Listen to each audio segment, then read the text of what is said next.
Hi everyone, कैसे हैं आप सब। आई होप आप सब अच्छे होंगे। और आज हम लोग बेसिकली पढ़ने वाले हैं क्लास 9 के चैप्टर नंबर 4 जलवायु के बारे में। तो जलवायु के बारे में चैप्टर तो नहीं पढ़ने वाले। बेसिकली आज हम लोग हमारा एक बहुत ही वीवीआई सवाल है कि आखिर जलवायु को प्रभावित करने वाले कारक कौन कौन से हैं। तो जलवायु को प्रभावित करने कारक यहाँ पे हम भारत की बात कर रहे हैं, ठीक है। जलवायु को प्रभावित करने वाले कारक नहीं बल्कि भारत की जलवायु को प्रभावित करने वाले कारक, जैसे कि मैंने बोर्ड पर पहले से लिख रखा ताकि दिक्कत ना हो, वीडियो लंबी ना हो जाए इसलिए। तो देखिए, हम बात करें भारत की जलवायु को प्रभावित करने वाले कौन कौन से कारक हैं। तो इस क्वेश्चन को बेसिकली समझने के लिए आपको यह जानना पड़ेगा कि भैया जलवायु होता क्या है। अगर आपने चैप्टर पढ़ रखा तो कोई दिक्कत नहीं है, अगर आपने चैप्टर नहीं पढ़ रखा तब भी कोई दिक्कत नहीं, ठीक है। क्योंकि हम जो वीडियो लेकर के आते हैं ना, उसमें बेसिकली 0 to लेवल 0 से लेकर के हाई लेवल तक मैं बताता हूँ। मतलब बच्चे को ये दिक्कत ना हो कि आखिर हाँ यार, कि अगर मैं जलवायु की अगर ये सर सवाल बता रहे हैं तो मैंने कहीं कहीं कोई टर्म छूट गया था जिससे नहीं पढ़ पाया, नहीं समझ पाया।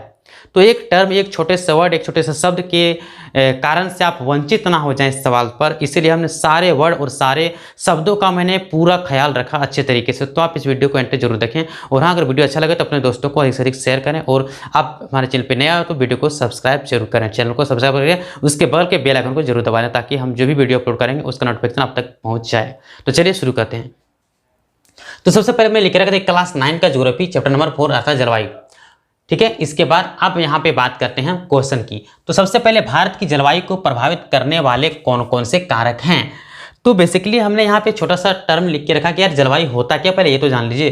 तो देखिए, कहता है एक विशाल क्षेत्र में लंबे समय अवधि के, अच्छा ब्रैकेट में 30 वर्षों से अधिक, मतलब बात ये कर रहा है कि एक विशाल क्षेत्र, कोई पार्टिकुलर एरिया, बहुत ही बड़ा क्षेत्र। जैसे मान लीजिए हम बात करते हैं भारत का, क्योंकि भारत की बात कर रहे हैं हम भारत की जलवायु के बारे में पढ़ रहे हैं। तो अब थोड़ा सा एग्जाम्पल समझ लीजिए। अगर हम बात करें कि भारत में, तो ये एक एक स्टेट वाइज अब समझ लीजिए। मान लीजिए झारखंड है ना, और यहीं पर बिहार है, ये उड़ीसा है, कुछ भी करके अलग अलग स्टेट हैं। तो अब देखिए, आप इसको समझिए कि विशाल क्षेत्र समझ लीजिए। एक विशाल क्षेत्र है कि नहीं, जरूर है। और अगर ये सभी स्टेट को मिला देंगे तभी एक विशाल क्षेत्र बनता है भारत। ये भी एक विशाल क्षेत्र है। तो ये बता रहा है कि एक विशाल क्षेत्र की बात बता रहा है, मतलब एक पार्टिकुलर छोटे सा राज्य की बात नहीं कर रहा, मतलब एक विशाल क्षेत्र हो, कोई भी एक देश की बात कर रहा हो, कोई बड़े स्टेट की बात कर रहा हो। एक विशाल क्षेत्र हो, बहुत बड़ा एरिया होता है। अब कहते हैं एक बहुत बड़े एरिया जो क्षेत्रफल है उसकी अगर बात करें तो लंबे समय अवधि के लिए, मतलब बहुत लंबे समय, जैसे कि 30 वर्षों से अधिक, ब्रैकेट में लंबे समय अवधि का मतलब होता है कि यहाँ पे 30 वर्षों से अधिक होना चाहिए, ठीक है। मतलब 5 वर्ष से अधिक, 10 वर्ष, ऐसे कुछ नहीं, 30 वर्षों से अधिक ऐसा कुछ होना चाहिए। आप बात करते हैं कि 30 वर्षों से अधिक हम बात करते हैं मौसम की जो अवस्थाओं में, मौसम का जो भी सिचुएशन था, कि जैसे कि मान लीजिए हम पिछले 30 वर्षों का अगर मैंने डाटा निकाला कि हाँ आज से 30 वर्ष पीछे जब मैं गया, ठीक है, मान लीजिए 2020 चल रहा है या 22 चल रहा है, तो 22 इधर, 8 उधर, 28 30, हम 1992 90 के पहले की बात करें तो उस समय जो हमारा जलवायु था वो कैसा था, या 1992 से 2022 के बीच में जो भी हमारा जो जलवायु मतलब मौसम रहा, इसके सिचुएशन, इसके अवस्थाओं में, विविधताओं में क्या क्या भिन्नताएं पाई गई, ठीक है। इस चीज़ का जो कुल योग निकालेंगे, योगफल निकालेंगे, तो उसी को हम कहते हैं बेसिकली जलवायु, ठीक है। तो वही लिखा है, एक विशाल क्षेत्र में लंबे समय में 30 वर्षों से अधिक में जो भी आपके मौसम में जो परिवर्तन आए हैं, बदलाव आए हैं, उसके कुल योग को लोग कहते हैं, इसके टोटल योग को अगर पूरा एवरेज निकालिएगा तो एक जलवायु बन के आता है, मतलब जलवायु कहलाता है। अब तो इसको थोड़ा मिटा देते हैं, ठीक है, क्योंकि यहाँ पे स्पेस भी कम है, ठीक है। अब आई होप आप जलवायु के बारे में समझ गए होंगे। तब हम बात करते हैं किसको प्रभावित करने वाले कारक कौन कौन से हैं। तो देखिए, सबसे पहले हम बात करते हैं कि भारत की जलवायु को प्रभावित करने वाले कौन कौन से कारक हैं। तो सबसे पहले मैंने आपको समझा दिया कि जलवायु होता क्या है। अब बात करते हैं यहाँ पे एक और टर्म है प्रभावित, इफेक्ट क्या होता है भैया। तो प्रभाव जो होता है ना, पॉजिटिव हो सकता है, नेगेटिव हो सकता है। मतलब ये नहीं कर सकते कि प्रभाव का मतलब हमेशा नेगेटिव हो, पॉजिटिव तो हो सकता है ना। मान लीजिए एक टीचर है और किसी बच्चे को, कोई बच्चा नहीं पढ़ रहा है, उसको डांटा है, उसको पिटाया पड़ा, दंडित किया गया, और बच्चा उस दिन के बाद क्या ना पढ़ना शुरू कर दिया, तो एक पॉजिटिव इफेक्ट पड़ा, पॉजिटिव प्रभाव पड़ा। लेकिन वही बच्चा अगर उसको पीटा गया, पीटने के बाद अगले दिन से स्कूल छोड़ता है, पढ़ने के लिए पढ़ाई लिखाई छोड़ देता है, तो एक नेगेटिव प्रभाव पड़ा। मतलब ये जो प्रभाव है ना, नेगेटिव रहा। तो प्रभाव दो तरह के होते हैं, एक पॉजिटिव, दूसरा नेगेटिव, है ना, सकारात्मक और नकारात्मक। तो यहाँ पे प्रभाव जो पड़ रहे हैं वो सकारात्मक नकारात्मक, आपसे कुछ भी नहीं पूछा जा रहा है, सिर्फ ये पूछा जा रहा है कि प्रभाव क्या क्या पड़ते हैं या क्या क्या पड़ सकता है। बेसिकली इस पर हमें फोकस करना है, इसके बारे में बताना भी है। तो चलिए देखते हैं। तो सबसे पहले मैंने 6 पॉइंट लिख दिया है। जैसे कि आप कहीं भी सर्च कीजिए, गूगल में सर्च कीजिए, यूट्यूब में सर्च कीजिए, नोटबुक देखिए, किताब में देखिए, एनसीईआरटी बुक में देखिए, हर चीज़ में देखिए, तो वहाँ पे भी आपको मिल जाएगा। जैसे कि अगर आप देखिएगा ये बुक में, ठीक है, चैप्टर नंबर 4 में निकाल रहा हूँ, तो यहाँ भी आपको मिल जाएगा। देखिए ये जो बुक आप देख रहे हैं, तो ये बुक में आपको मिल जाएगा। देखिए यहाँ पे साफ साफ लिखा है जलवायु नियंत्रण, है ना, किसी भी क्षेत्र की जलवायु को नियंत्रित करने के लिए 6 प्रमुख कारक होते हैं, ठीक है, यहाँ पे दे दिया। अब फिर लिखा है कि भारत की जलवायु को प्रभावित करने वाले कारक क्या हैं। मतलब कहने का मतलब आप अगर एनसीईआरटी बुक को जो भी कुछ पढ़िएगा तो उसमें आपको साफ साफ लिखा हुआ, तो आप बुक को भी पढ़ सकते हैं। अगर सेल्फ स्टडी करें तो बहुत अच्छी बात है। तो चलिए, बेसिकली टीचर जो होते हैं ना वो समझाने की कोशिश करते हैं, लिखा हुआ तो सारा बुक में रहता है, ऐसा कुछ नहीं कि हमने कुछ अपने से क्रिएट किया है। तो चीज़ों को मैं समझा रहा हूँ सरल भाषा में और कुछ नहीं, बाकी सारी चीज़ें किताब में दिया हुआ है। तो अब देखते हैं, बात करते हैं कि आखिर ये 6 पॉइंट को समझने के लिए हमारे पास कॉन्सेप्ट क्या क्या होनी चाहिए, तभी हम चीज़ों को याद रख सकते हैं। बेसिकली बहुत ईजी वे में समझ सकते हैं। तो देखिए, पहला क्या है, प्रभाव अक्षांश, दूसरा क्या ऊंचाई, तीसरा क्या वायु एवं पवन तंत्र, और चौथा क्या महासागर की धाराएं, और पांचवा क्या ऊंचावच, और छठा क्या समुद्र से दूरी। बेसिकली ये 6 चीजें दिया हुआ है, ठीक है।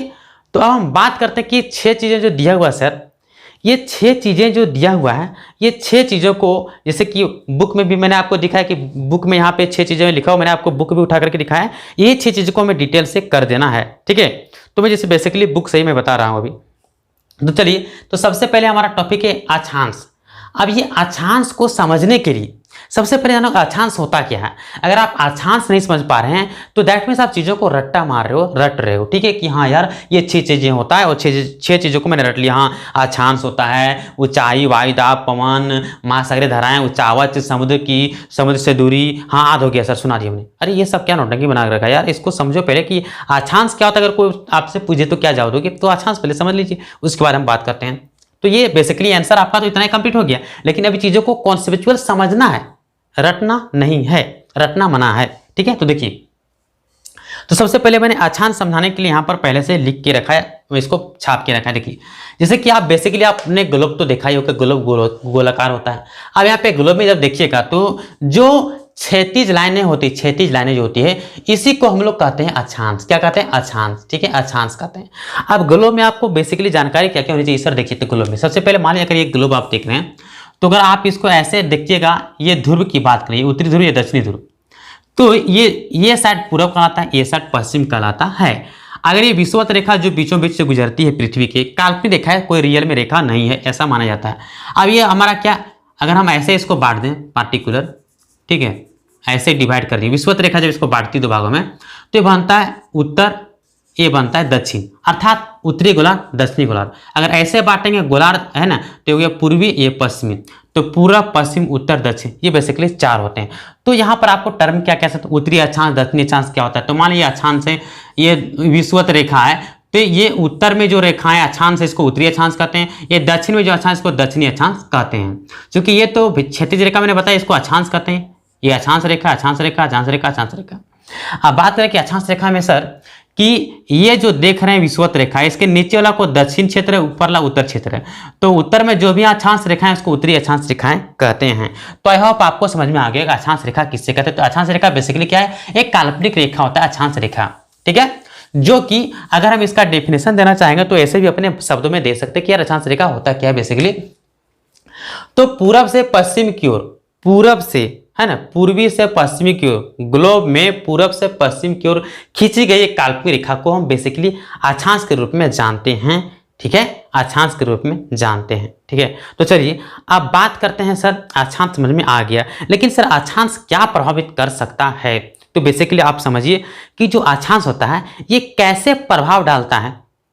हम कैसे कह सकते हैं कि अक्षांश जो है ये जलवायु को प्रभाव कर रहा है, नुकसान कर रहा है, लाभ कर रहा है, कैसे, जरा समझा के दिखाओ। देखिए, तो ग्लोब को अगर आप देखिएगा, ये ग्लोब है, थोड़ा सा फास्ट हो जाएगा जो कि वीडियो बहुत लंबी हो जाएगी। तो अरे यार ये मार्कर भी ना अजीब सा कर रहा है, ठीक है, तो थोड़ा सा फास्ट ही समझाएंगे। ये रहा, ठीक है। अगर आपको कॉन्सेप्ट नहीं समझना तो वीडियो को स्किप कर सकते हो, जा सकते हो, कोई दिक्कत नहीं है, ठीक है। और अगर सब्र कीजिएगा और कॉन्सेप्ट को समझने की कोशिश कीजिएगा तो फिर आपको ज्योग्राफी बहुत ही मायने पढ़ने में मजा आ जाएगा, ठीक है। और देखिए, ये ग्लोब अगर देखिएगा तो हम क्या समझना चाहते हैं, अक्षांश ना, अक्षांश कैसे प्रभाव करता है जलवायु को। तो जैसे कि ये है आपका विषुवत रेखा, ठीक है। तो विषुवत रेखा से अगर आप बेसिकली ध्रुव की ओर जाइएगा, ये ध्रुव है, उत्तरी ध्रुव, दक्षिणी ध्रुव, विषुवत रेखा से ध्रुव की ओर आगे उधर जा रहे हैं, ठीक है। विषुवत रेखा से अगर आप ध्रुव की ओर जा रहे हैं तो बेसिकली क्या होता है ना कि जो सौर ऊर्जा होता है, ठीक है, सौर ऊर्जा जो होता है, बहुत गर्मी यार, पंखा भी नहीं चला सकते, इतनी गर्मी है, लेकिन क्या करें, पढ़ाने की जज्बा और जुनून हो तो गर्मी को भी हम झेल लेते हैं, उसमें कंप्रोमाइज नहीं कर सकते। तो देखिए हम बात कर रहे थे अक्षांश का, ठीक है, तो जैसे जैसे आप ऊपर की ओर आगे बढ़िएगा, ठीक है, ध्रुव से ऊपर की ओर आगे बढ़िएगा, तो वहां पे देखिएगा कि सौर जो ऊर्जा होता है, मतलब सूर्य का जो प्रकाश होता है, वो उसके अनुसार से घटता बढ़ता रहता है। मान लीजिए हम बात करें यहां पर, तो जो गर्मी यहां पर पड़ेगी वो गर्मी यहां पर नहीं पड़ेगी, ठीक है, क्योंकि सूर्य का प्रकाश डायरेक्ट मतलब थोड़ा प्रभाव इधर करता है, मतलब यहाँ पर सूर्य की जो लाइट होती है वो थोड़ा सा पहुंच नहीं पाती, बहुत ही उसका कम ही भाग पहुंच पाता है, क्योंकि गोल होता है तो ऐसे करके तिरछा करके वहां पहुंच नहीं पाता, उसका छाया पहुंचता है। और इस वजह से देखिएगा ध्रुवों पर हमेशा ठंडी रहती है, ध्रुवों में ठंडी ज़्यादा रहती है वहाँ पे। हाँ, जब ये सूर्य जाएगा ऐसे करके घूम के तो अलग बात है, लेकिन ध्रुवों पर बेसिकली अधिकतर मैक्सिमम टाइम ठंडी रहती है, ठीक है।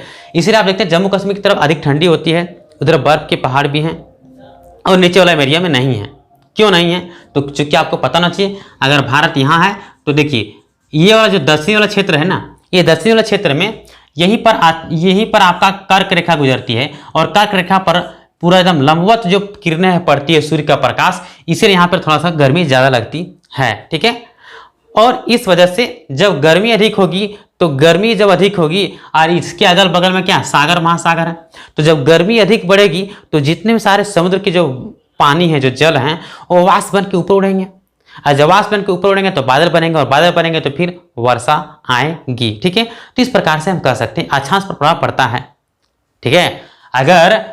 अगर कोई जगह यहाँ पर है, इस अक्षांश पर कोई प्लेस है तो यहाँ पर जलवायु प्रभाव पड़ेगा, कोई जगह इस अक्षांश पर यहाँ पे प्रभाव पड़ेगा।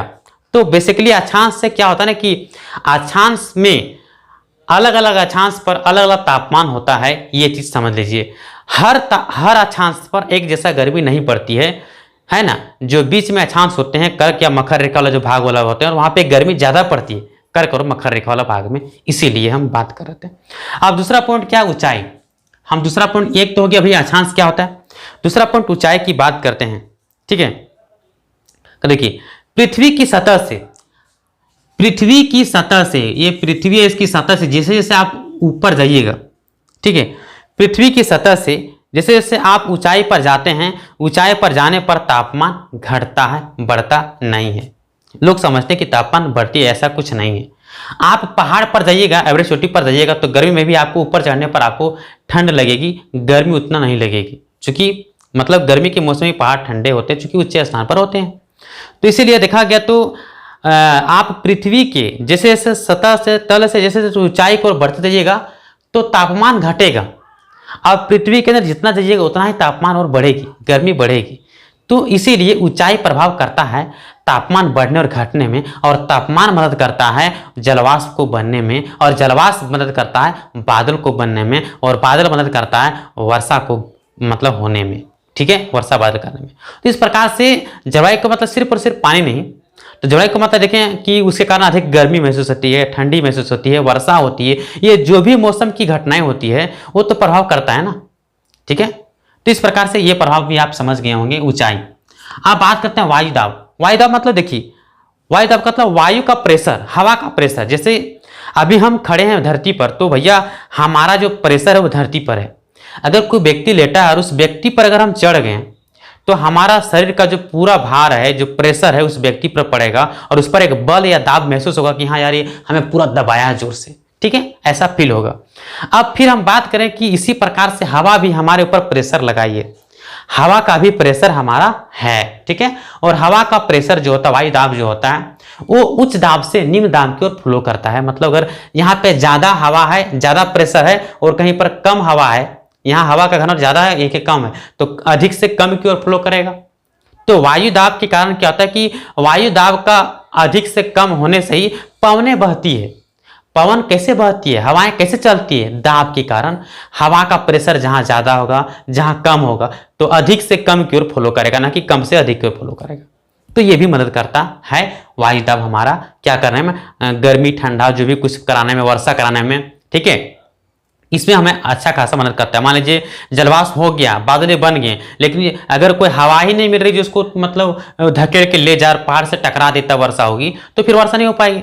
ठीक है, हवा ही अगर गति ना करे तो फिर ठंडी फील नहीं होगी, तो बहुत सारे प्रॉब्लम हो सकता है। इस प्रकार से हम कह सकते हैं कि ये जो वायु दाब होता है, पवन तंत्र होते हैं, ये हमारे हेल्प करते हैं वायु दाब को। मतलब एक प्रकार से अगर ये वायु दाब नहीं होगा, पवन तंत्र नहीं होंगे, तो ये प्रभावित करते हैं जलवायु को, और होते हैं तो अच्छी बात है, पॉजिटिव हमारा रिजल्ट।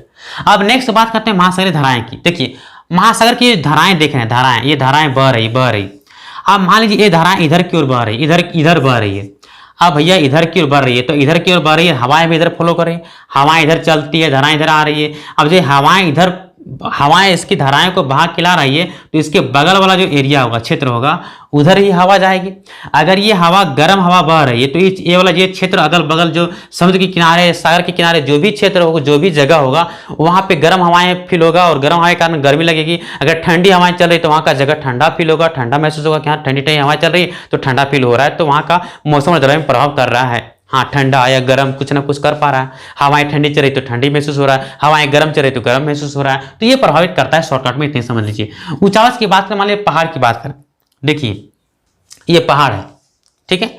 अब क्या होता है ना कि मान लीजिए ठीक है भैया, अधिक गर्मी हुई, गर्मी के कारण मतलब जितने सारे सागर से वाष्प बन के बादल बन चुके हैं, बादल बन गए हैं, लेकिन इसको हवाएं मिलेगी धकेलने वाला। अब हवाएं मिलेगी धकेलने के लिए, लेकिन अब कोई रोकने वाला भी होना चाहिए। अब पहाड़ नहीं रहेगा, रोकने वाला ही नहीं रहेगा ना, तो फिर कैसे होगा। तो पहाड़ होते हैं ना बेसिकली, ये बादल जब उड़ के जाते हैं यहाँ टकराते हैं तभी वर्षा होती है।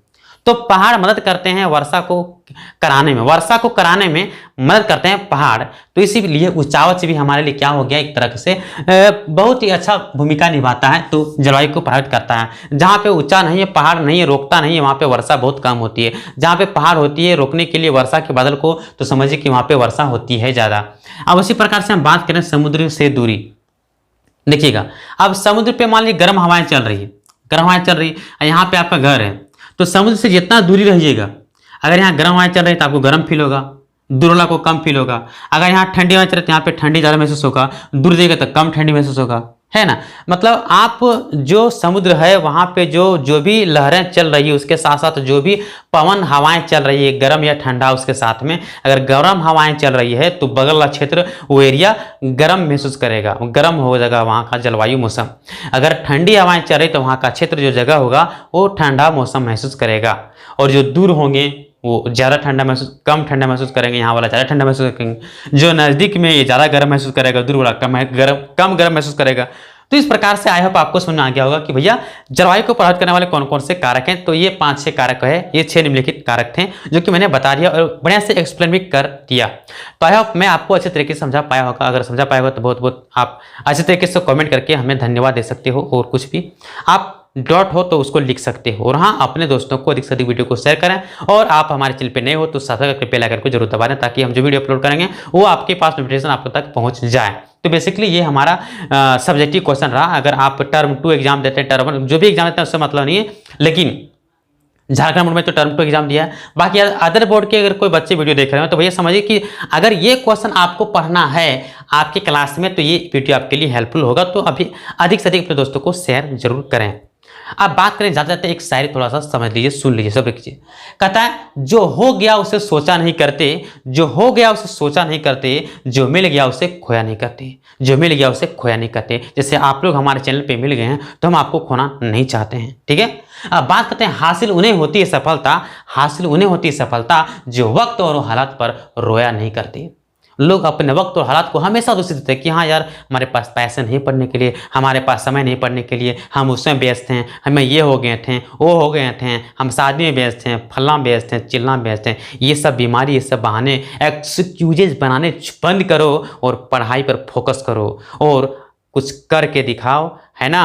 मार्क्स तो रखो पैकेट में साज के। ये सरकार ने जो मतलब इतने शिक्षा का लेवल गिरा के रखा है कि आपके मार्क्स कोई मायने नहीं रखता है, नॉलेज और टैलेंट ये बहुत मायने रखता है आपके लिए, आपके भविष्य के लिए। तो नॉलेज को बढ़ाओ, ना कि मार्क्स पर ध्यान दो। मार्क्स पर जाओगे ना और पास फेल पर जाओगे तो जिंदगी में कुछ सीख नहीं पाओगे, समझ लेना।